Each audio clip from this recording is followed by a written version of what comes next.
Welcome back friends. आइए सामाजिक विज्ञान के 60 महत्वपूर्ण प्रश्नों को सॉल्व करते हैं और एक एक करके देखते हैं कि इसका क्या सही आंसर हो सकता है। ये जो आपका पेपर है ये सीजी टेट 2016 का पेपर है। मेरे पास जितने भी पेपर थे मोस्टली मैंने आप सबको वो कराने का प्रयास किया है। आई होप आपको वीडियोस से काफ़ी हेल्प मिल रही होगी। अगर अभी तक आपने हमारे चैनल सब्सक्राइब नहीं किया है सब्सक्राइब जरूर कर लें और प्लेलिस्ट में जा करके social science, Hindi, English, maths, EVS सारे के सारे मैंने बना करके वहाँ पे प्रॉपर तरीके से आपको डाल दिए हैं। जा करके देखिए, दबा करके जितना दिख से दिख हो सके आप उसको शेयर करिए, लाइक करिए, कमेंट करिए। चलिए आज के फर्स्ट क्वेश्चन से स्टार्ट करते हैं। हमारा आज का फर्स्ट क्वेश्चन है, इसे पृथ्वी तल पर प्रथम क्रम की स्थलाकृति कहा जाता है। It is called as the land form of the first order. देखिए, land form of the first order किसको बोलते हैं? हम कंटिनेंट को बोलते हैं, महाद्वीप को बोलते हैं। ठीक है, प्रथम स्थलाकृति क्या है? प्रथम क्रम की स्थलाकृति अगर कुछ पूछेगा आपसे तो वो है आपकी महाद्वीप। ठीक है, ध्यान रखिएगा। तो 91 का सही आंसर क्या हो गया फ्रेंड्स? महाद्वीप। नेक्स्ट है प्रयाग प्रशस्ति। याद रखिएगा, समुद्रगुप्त की प्रयाग प्रशस्ति। प्रयाग प्रशस्ति का जब भी वर्णन आएगा तो समुद्रगुप्त की प्रयाग प्रशस्ति। किसकी है प्रयाग प्रशस्ति? समुद्रगुप्त की। आगे देखने की जरूरत ही नहीं है। प्रयाग प्रशस्ति में निम्नलिखित में से किस शासक के अभियानों का वर्णन किया गया है? तो समुद्रगुप्त का अभियान का वर्णन किया है प्रयाग प्रशस्ति में। ठीक है, हरिश्चंद्र के द्वारा। नेक्स्ट है अमीर खुसरो। अमीर खुसरो किस सूफी संत के शिष्य थे? अब देखिए, अमीर खुसरो, अमीर हसन, अमीर देहलवी, ठीक है, ये शेख निजामुद्दीन औलिया के शिष्य थे। कौन थे ये तीनों? किसके थे? शेख निजामुद्दीन औलिया के शिष्य थे। क्लियर है फ्रेंड्स? नेक्स्ट क्वेश्चन की ओर आगे बढ़ते हैं। अगला क्वेश्चन है एनसीएफ 2005। मैंने आपसे पहले भी कहा है, कई बार क्वेश्चन पूछता है एनसीएफ क्या?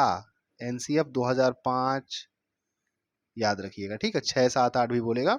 एनसीएफ 2005। तो अब ये एनसीएफ 2005 के अकॉर्डिंग क्या सही है क्या गलत है वाला बात कर रहा है। बोलता है एनसीएफ 2005 के अनुसार क्या सही है? यह एक जनप्रिय सोच है कि समाजशास्त्र एक अनुपयोगी विषय है। ठीक है। दूसरा, शिक्षक तथा विद्यार्थी दोनों ही इसकी विषय वस्तु को समझने में रुचि नहीं रखते हैं। तीसरा, स्कूली शिक्षा के प्रारंभ से ही यह समझाया जाता है कि प्राकृतिक विज्ञान समाजशास्त्र से अच्छा है। ये सारी की सारी बातें कहीं ना कहीं अगर हम सोसाइटी से रिलेट करें तो सही होती हैं। तो ये सारे के सारे ऑप्शंस क्या हो जाएंगे फ्रेंड्स? आपके सही हो जाएंगे। ठीक है, क्लियर है? ये सारे के सारे ऑप्शंस आपके क्या हो जाएंगे? सही हो जाएंगे। तो इसका ऑप्शन नंबर क्या सही हो जाएगा? Option number D. चलिए नेक्स्ट क्वेश्चन की ओर आगे बढ़ते हैं। नेक्स्ट क्वेश्चन है, हिंदुओं में सजातीय वर्ग के साथ धार्मिक विधि से पिता के द्वारा पुत्री का विवाह करना, मतलब एकदम सिंपल तरीके से पिता अच्छा लड़का खोज करके अपनी बेटी का विवाह कर देगा, उसको हम क्या कहेंगे फ्रेंड्स? ब्रह्म विवाह कहेंगे। ठीक है, याद रखिएगा, उसको क्या कहेंगे? हम ब्रह्म विवाह कहेंगे। पिता अच्छे से अपनी बेटी का अगर विवाह करता है तो उसे, मैंने विवाह टॉपिक सबसे स्टार्टिंग में ही कराया है, फर्स्ट वीडियो ही मेरे सोशल साइंस में है। विवाह टॉपिक है, सामाजिक उसमें परिवार वगैरह है, सामाजिक संस्थाएं हैं, उन सब में तो मैंने पूरा विवाह के 8 प्रकारों को बताया है, समझाया है। अगर अभी तक आपने नहीं देखा है तो जा करके आप एक बार देख सकते हैं। तो ऐसा विवाह को हम ब्रह्म विवाह कहते हैं। अगर मैं प्रजापत्य विवाह की बात करूं तो इसमें क्या होता है, लड़का जो होता है वो स्वयं कन्या के पिता के पास जाता है और लड़की का हाथ मांगता है कि मेरे को इससे शादी करनी है। इसे हम क्या कहते हैं फ्रेंड्स? प्रजापत्य विवाह। अब यहाँ पे चौथा दिया है आर्य विवाह। एक होता है इसी में आर्ष विवाह होता है, जिसमें यज्ञ के बदले पिता क्या करता है? आर्ष। याद रखिएगा, आर्ष विवाह की मैं बात कर रहा हूँ। नहीं तो अभी यहाँ लोग कमेंट करने लगेंगे सर ये तो गलत पढ़ा रहा है। आर्ष विवाह की बात कर रहा हूँ। आर्ष विवाह में क्या होता है, यज्ञ यज्ञ या किसी ऐसे अनुष्ठान हेतु 1 या 2 गाय के बदले पिता अपनी पुत्री का विवाह कर देता है, उसको हम क्या कहते थे? आर्ष विवाह कहते थे। ठीक है फ्रेंड्स, तो प्रजापत्य विवाह में क्या हो गया आपका, लड़का जो है या जो वर है वो स्वयं जाएगा पिता के पास कन्या के और उसका हाथ मांगेगा। क्लियर है? इस प्रश्न का सही उत्तर हो गया ऑप्शन नंबर बी, ब्रह्म विवाह। नेक्स्ट है, किस चट्टान में जीवाश्म नहीं पाया जाता? ध्यान रखिएगा, किस चट्टान में? तो याद रखिएगा आग्नेय, इग्नियस रॉक्स में फॉसिल्स नहीं पाए जाते हैं, जीवाश्म नहीं पाए जाते हैं। नेक्स्ट है, कौन सा पठार वर्तमान में हिम आवरण के नीचे, हिम आवरण मतलब बर्फ के नीचे, किसके नीचे है फ्रेंड्स? बर्फ के नीचे। याद रखिएगा, अंटार्कटिका का पठार जो है वो पूरी तरह से बर्फ के नीचे है ना? नेक्स्ट है, देखिए, इतिहास के व्याख्यानों में निम्नलिखित में से क्या आवश्यक नहीं है? अब देखिए क्या सही नहीं है की बात किया है। ऐतिहासिक तथ्य, घटना तथा उनके सही कालक्रम, ये तो जरूरी है। ऐतिहासिक तथ्यों तथा घटनाओं का सहसंबंध, इंटर रिलेशन, ये भी सही जरूरी है, कोरिलेशन। ऐतिहासिक घटना का विश्लेषण, ये भी सही है। सभी घटनाओं की सही तिथियां, ये जरूरी नहीं है फ्रेंड्स। याद रखिएगा, इतिहास के व्याख्यान में तिथियों का कोई खास महत्व नहीं होता है। ठीक है, यहाँ पे नहीं पूछा है ना, तो ऑप्शन नंबर आपका 98 का क्वेश्चन नंबर का ऑप्शन नंबर डी सही हो जाएगा। नेक्स्ट क्वेश्चन है, निम्नलिखित में से किस गवर्नर जनरल ने भारतीय राज्यों के लिए सहायक संधि, याद रखिएगा लॉर्ड वेलेजली, वेलेजली ने क्या लाया था, मैंने आपको पढ़ा, एक एक क्वेश्चन मैंने आपको टॉपिक कराया हुआ है। वेलेजली की क्या है, सहायक संधि है ना, वेलेजली की क्या है, सहायक संधि है। चलिए नेक्स्ट है, मौलाना दाऊद द्वारा फारसी में रचित चंदायान, ठीक है, का हिंदी अनुवाद निम्नलिखित में से किस सूफी संत द्वारा किया गया। थोड़ा सा टफ क्वेश्चन था फ्रेंड ये, कि मौलाना दाऊद द्वारा फारसी में रचित चंदायान का हिंदी में अनुवाद किस सूफी संत के द्वारा किया गया था, तो Sheikh Abdul Quddus Gangohi, option number B is the right answer, Sheikh Abdul Quddus Gangohi, इसको याद रखिएगा, ठीक है। चलिए नेक्स्ट क्वेश्चन की ओर आगे बढ़ते हैं। अगला क्वेश्चन है, मुगलों की सार्वभौमता भौमता को स्वीकार करने वाला निम्नलिखित में से किस राजपूत राज्य का शासक था। तो याद रखिएगा आमेर के साथ मुगलों का बहुत अच्छा संबंध था अकबर के समय में, ठीक है, अकबर के में, तो आमेर आमेर के राजा भारमल है ना, सुना होगा आपने कई बार, तो आमेर के साथ इनका सबसे अच्छा संबंध था और सबसे पहले ये लोग स्वीकार किए थे। नेक्स्ट है, वैदिक साहित्य के अनुसार मानव के जीवन में कितने प्रकार के ऋण होते हैं। तो मानव के जीवन में फ्रेंड्स 3 प्रकार के ऋण होते हैं, ध्यान रखिएगा, कितने प्रकार के ऋण होते हैं बोलेगा तो 3 प्रकार के ऋण होते हैं। नेक्स्ट है, गीता का फारसी भाषा में अनुवाद, तो गीता है ना, गीता का फारसी भाषा में अनुवाद कराया था फ्रेंड्स मुगल शासक दारा सिको के द्वारा, याद रखिएगा दारा सिको ने गीता का फारसी में अनुवाद करवाया था। प्राथमिक चट्टान किसे कहते हैं, तो याद रखिएगा फ्रेंड्स प्राथमिक चट्टान कहते हैं आग्नेय चट्टान को, इग्नियस रॉक्स को क्या कहते हैं, आपके प्राथमिक चट्टान। नेक्स्ट है, इस राज्य के निम्नलिखित में से किस स्थान पर फाल्गुन मास की पंचमी को मेला लगता है। तो फाल्गुन मास की पंचमी को मेला लगता है फ्रेंड्स गिरौदपुरी में, याद रखिएगा कहाँ लगता है, गिरौदपुरी में लगता है, गिरौदपुरी का मेला है ना। नेक्स्ट, इतिहास के स्रोत के रूप में प्रस्तर लेखों को कक्षा में समझाने के लिए निम्नलिखित में से किसका उदाहरण दिया जा सकता है। धार्मिक भवनों में लगे दान अभिलेखों का, सरकारी भवनों में लगे आधारशिला या उद्घाटन पत्थरों का, ए और बी दोनों या उनमें से कोई नहीं। फ्रेंड्स ऐसे क्वेश्चन में मोस्टली आपको ए और बी दोनों ऑप्शन आपका सही रहता है, ठीक है।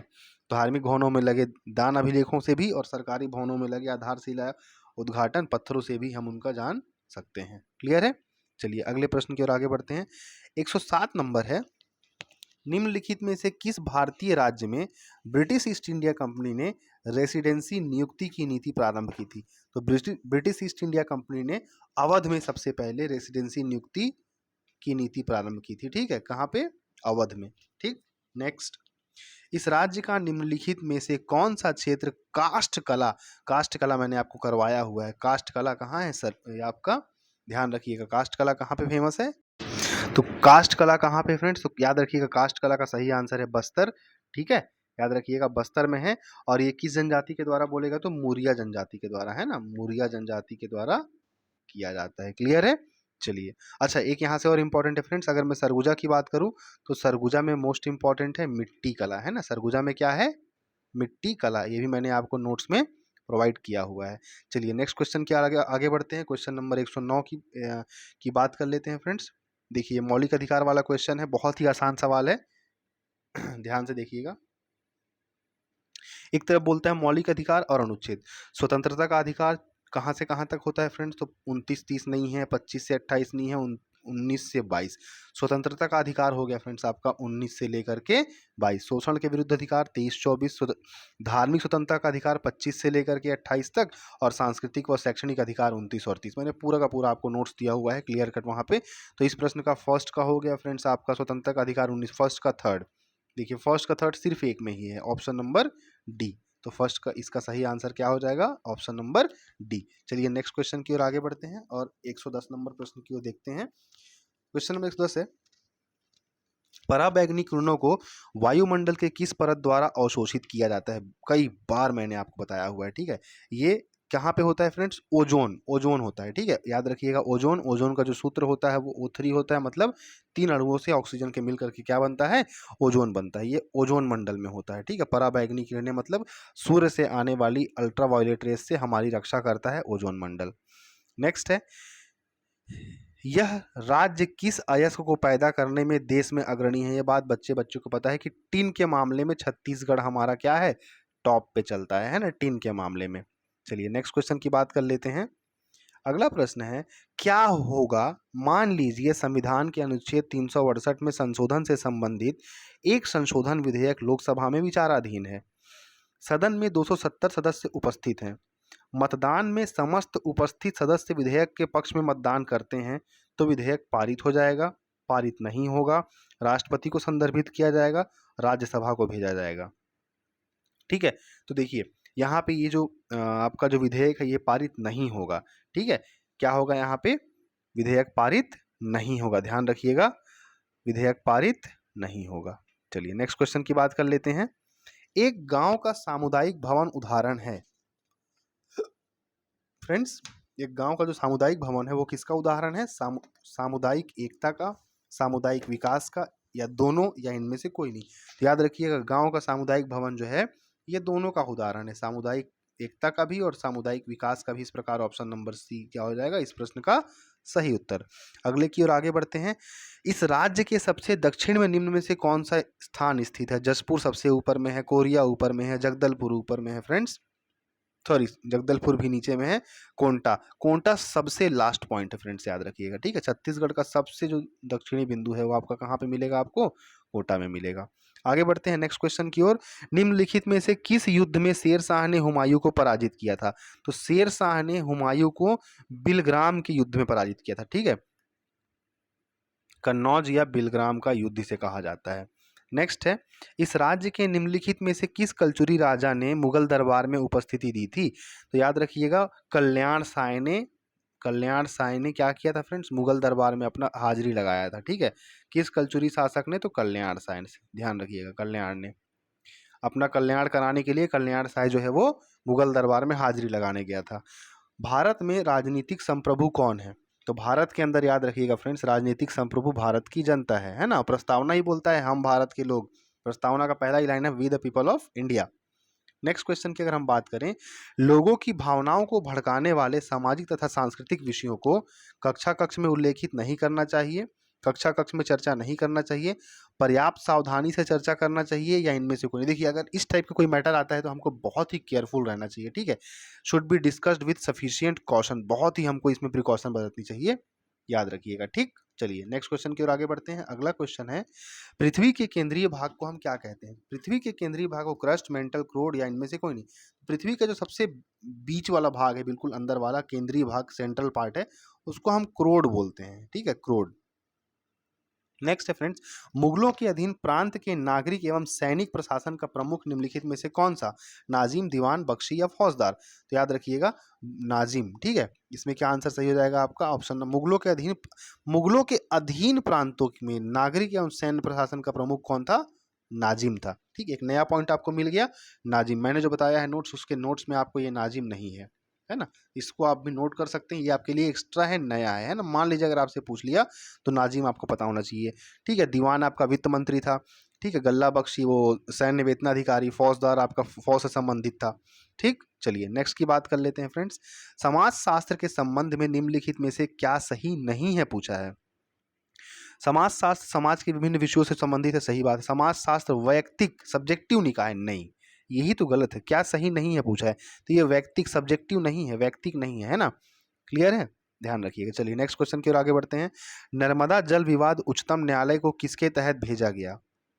उच्चतम न्यायालय के मूल अधिकार, उच्चतम न्यायालय के अपीलीय अधिकार, उच्चतम न्यायालय के परामर्श देने का अधिकार, या उपरोक्त सभी। ध्यान रखिएगा, उच्चतम न्यायालय का जो मूल अधिकार है, ठीक है, original jurisdiction of supreme court है ना, इसके तहत नर्मदा नदी जल विवाद, अच्छा, नर्मदा नदी या नर्मदा बचाओ आंदोलन से जुड़ी हुई है मेधा पाटकर। नाम ध्यान रखिएगा, मेधा पाटकर है ना, इनका संबंध नर्मदा बचाओ आंदोलन से है। नेक्स्ट क्वेश्चन, भिलाई इस्पात संयंत्र की स्थापना किसके सहयोग? सबको पता है, रसिया के सहयोग से। ठीक है फ्रेंड्स, रसिया के सहयोग से।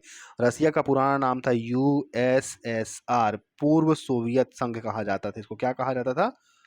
पूर्व सोवियत संघ, है ना। क्लियर है, चलिए नेक्स्ट क्वेश्चन की ओर आगे बढ़ते हैं। और हाँ, भारत और रसिया के जो मित्रतापूर्ण संबंध था उसके तहत भिलाई में मैत्री बाग की स्थापना भी की गई थी। ठीक है फ्रेंड्स, याद रखिएगा, भिलाई में इसी के तहत किसकी स्थापना की गई थी? तो इसी के तहत भिलाई में मैत्री बाग की स्थापना की गई थी। वहीं भिलाई में आपको मिलेगा मैत्री बाग, जो भारत और रसिया के मित्रतापूर्ण जो इनकी जो मित्रता है उसको दर्शाता है ना।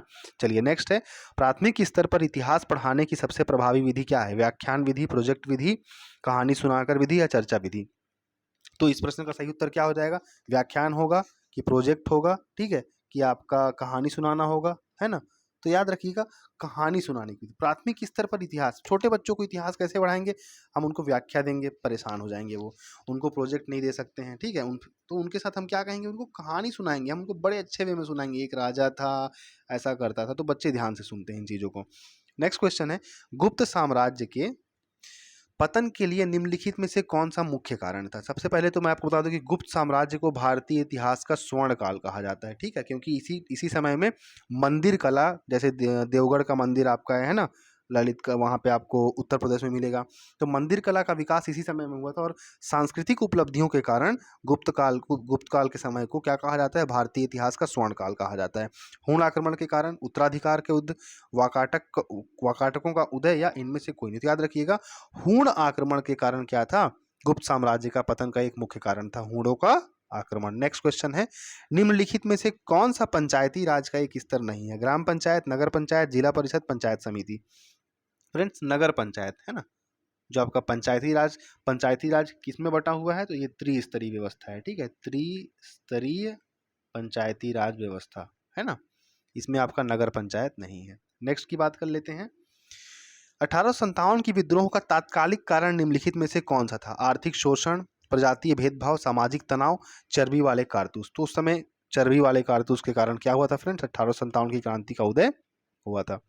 नेक्स्ट है, भारत एक गणतंत्र है क्योंकि? अब देखिए, बड़ा सा प्रश्न है, ये आपके संविधान से संबंधित है। हम प्रतिवर्ष 26 जनवरी को गणतंत्र दिवस मनाते हैं। भारत में कोई पद वंशानुगत नहीं है। विभिन्न पद निर्वाचन से भरे जाते हैं। भारत में संसदीय व्यवस्था है। राष्ट्रपति का पद निर्वाचन से भरा जाता है। गणतंत्र दिवस के लिए एक तिथि तय है। तो इसमें क्या बोलता है, क्यों है? अपने को ऑप्शन देना है, पहला सही है, दूसरा सही है, तीसरा सही है ना। तो इसमें क्या क्या सही है देख लेते हैं। अगर तो भारत में कोई पद वंशानुगत नहीं, जैसे राष्ट्रपति का पद देख लीजिए, वंशानुगत नहीं है ना। तो प्रधानमंत्री का पद वंशानुगत नहीं है, मतलब राजा की तरह ऐसे नहीं, राजा के बेटा ही राजा बनेगा। उसके बाद विभिन्न पद निर्वाचन से भरे जाते हैं, दूसरा भी सही है फ्रेंड्स, तीसरा भी सही है, पहला नहीं ले सकते हैं। और उसके बाद चौथा,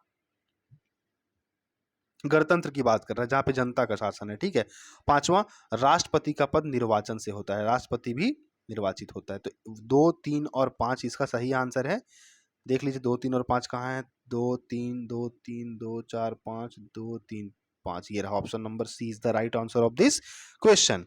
चलिए आगे है, पवन निक्षेप से कौन सी स्थलाकृति का निर्माण होता है? फ्रेंड्स याद रखिएगा, पवन निक्षेप से लोएस के मैदान का निर्माण होता है, ठीक है। बहुत सारा बालू इकट्ठा हो जाता है हवा के द्वारा उड़ करके, और ऐसे में लोएस के मैदान का निर्माण होता है। नेक्स्ट है, औरंगजेब के दरबार में मनसबदार कौन थे? औरंगजेब के दरबार में याद रखिएगा, सबसे ज्यादा हिंदू, याद रखिएगा, उच्च पदों पर औरंगजेब के समय में ही मतलब बैठे थे।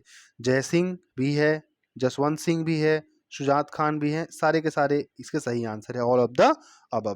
क्लियर है? औरंगजेब के दरबार में कौन कौन मनसबदार था? जय सिंह भी था, जसवंत सिंह भी था, ठीक है, शुजात खान भी था, उपरोक्त सभी। इसका सही आंसर क्या हो जाएगा? All of the above. Next question है 131 नंबर, मौर्यकालीन इतिहास जानने के श्रीलंका के साहित्य स्रोतों के नाम क्या है? अब श्रीलंका के साहित्य स्रोत का नाम पूछा है। कंगियूर, तंगियूर, दीपवंश, महावंश, बौद्ध स्रोत या सूत्र, उपरोक्त में से कोई। तो याद रखिएगा, दीपवंश महावंश है ना। ये भी देखिए नया क्वेश्चन है आपके लिए, एक न्यू, ये सारे क्वेश्चंस न्यू पैटर्न पे हैं ना, मतलब पैटर्न, ये तो क्वेश्चन पेपर पुराना है पर कुछ ना कुछ तो नए क्वेश्चंस मिल रहे हैं यहाँ से। तो श्रीलंका के साहित्य स्रोतों के नाम क्या क्या है फ्रेंड्स? दीपवंश और महावंश। अगले क्वेश्चन की ओर आगे बढ़ते हैं। 132 नंबर बोलता है, निम्नलिखित में से किस क्षेत्र में मुगल संस्कृति ने भारत में स्थायी छाप छोड़ी? तो मूर्ति शिल्प, स्थापत्य, संगीत, चित्रकला। याद रखिएगा, स्थापत्य कला ने एक अलग छाप छोड़ी थी भारत में, ठीक है, स्थायी छाप छोड़ी है ना। नेक्स्ट है, नगर पालिका परिषद के उपाध्यक्ष का त्याग पत्र कौन स्वीकार करता है? कलेक्टर, अनुविभागीय दंडाधिकारी, उप सचिव नगरीय नगरीय प्रशासन, उप संचालक पंचायत। जी नहीं, ये सब के सब गलत है। कलेक्टर जो है ये कलेक्टर को अपना देता है। नगर पालिका परिषद का उपाध्यक्ष किसको अपना त्याग पत्र देगा फ्रेंड्स? तो कलेक्टर को देगा। क्लियर है? बाल्टिक सागर या पठार इस महाद्वीप में कहाँ है? तो बाल्टिक पठार कहाँ मिलेगा फ्रेंड्स? यूरोप में मिलेगा। ध्यान रखिएगा, यूरोप में क्या मिलेगा आपको? बाल्टिक पठार। नेक्स्ट है, एक ही घर में 3 पीढ़ियों के लोग एक साथ रहते हैं, ऐसे परिवार को क्या कहा जाता है? ऐसे परिवार को संयुक्त परिवार कहा जाता है, जहाँ पे मान लीजिए एक आपका ग्रैंडफादर हो गए, ठीक है, दादा दादी, उनके बच्चे, ठीक है, दादा दादी के बच्चे, फिर इनके भी बच्चे हुए, ये इस टाइप से। तो जहाँ पे 3 पीढ़ी चलेगी, है ना फ्रेंड्स, 3 पीढ़ी में आपका क्या हो जाएगा? वो संयुक्त परिवार हो जाएगा। नेक्स्ट क्वेश्चन है, निम्नलिखित में से किन जिलों में मैंगनीज पाया जाता है? तो मैंगनीज बिलासपुर तो एक रट लीजिए। मैंगनीज कहाँ मिलेगा आपको? बिलासपुर और बस्तर में, ठीक है। ब याद रखिएगा, मैंगनीज ब वाले जगह में मिलेगा, बस्तर और बिलासपुर। नेक्स्ट क्वेश्चन की बात करते हैं, कौन 2 प्रकार की शपथ लेता है? राष्ट्रपति, उपराष्ट्रपति, मंत्री या स्पीकर? फ्रेंड्स, मंत्री जो होता है ये 2 प्रकार की शपथ लेता है, ठीक है। मंत्री जो होता है ये 2 प्रकार की शपथ लेता है।